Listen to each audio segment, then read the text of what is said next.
Hi everyone. As many of you know, I am currently working my way through the Led Zeppelin complete catalog, album by album. My most recent listen was the complete Led Zeppelin 3 album. You can find the link here. Now, I've chosen a couple songs from that album to return to this weekend. These are not first listens. I'm coming back to these two, which stood out to me as nice ones from the album, and I want to explore them a bit more deeply this weekend. So today we'll be looking at the Immigrant song.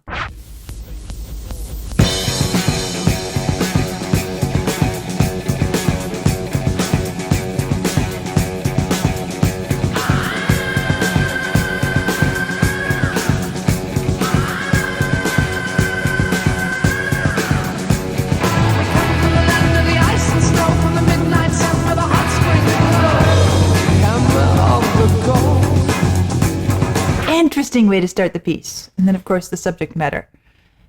Titled Immigrant Song. And it's an interesting perspective on this idea of immigration. Drive our ships to new land, fight the whole, sing and cry, Valhalla, I am coming.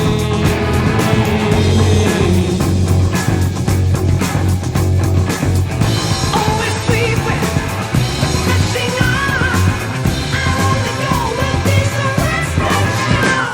At least in this song, it seems like he pulled back, or they pulled back, and not just in the use of the voice. I'm also listening to the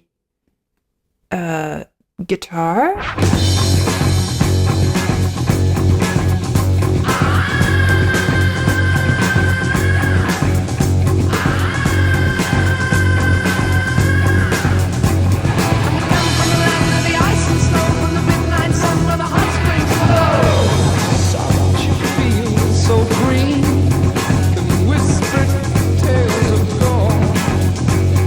Nothing really jumping up and saying, oh, pay attention to me. Oh, I'm in the spotlight. Oh, it's my time to be incredibly self-indulgent or really take ownership of this part of the music. How we calm tides of war, we are your overlord.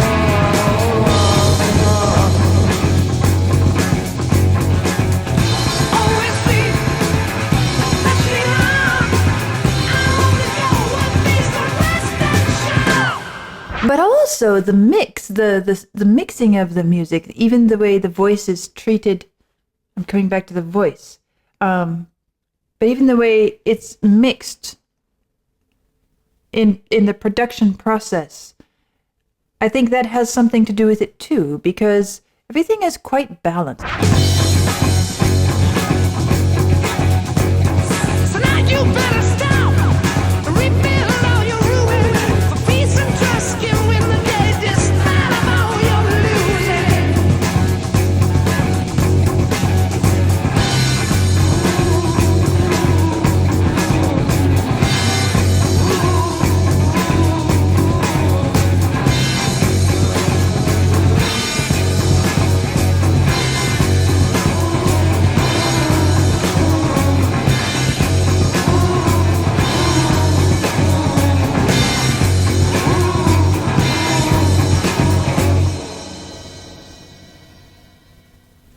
Now, since that first lesson, I have learned that actually this song is viewed by many as being among the first true metal pieces of music in the whole development of rock and metal and so forth. Well, you all know my relationship with and my views with metal. There are some which really attract me because they are really eloquent and meaningful and powerful artistic expressions, but it's not something that I personally find really enjoyable for my normal listening habits. However, I have chosen this piece as one of the ones that I want to explore this weekend for some